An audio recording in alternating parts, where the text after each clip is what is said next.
Bangladesh financial intelligence unit BFIU, Chinmoy Krishna Das Brahmachari সহ আন্তর্জাতিক কৃষ্ণ ভাবনামৃত সংঘ ISKCON সংশ্লিষ্ট 17 জনের ব্যাংক হিসাব 30 দিনের জন্য স্থগিত করার নির্দেশ দিয়েছে।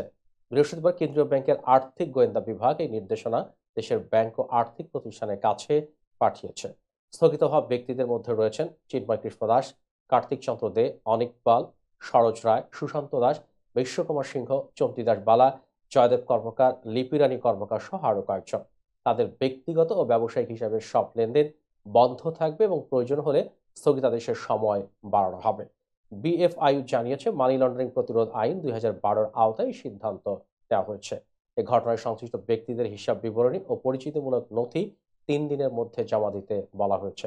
উল্লেখ্য, 25 নভেম্বর রাজধানী বিমানবন্দর থেকে চিন্ময় কৃষ্ণ দাসকে গ্রেপ্তার করা হয়। পরে চট্টগ্রামের আদালতে তোলার পথে তার অনুসারীদের সঙ্গে আইন শৃঙ্খলা রক্ষাকারী বাহিনীর সংঘর্ষে আইনজীবী সাইফুল ইসলাম আলিফ নিহত হন। এই ঘটনার পর ইসকন নিষিদ্ধের দাবিতে বিভিন্ন স্থানে বিক্ষোভ চলছে।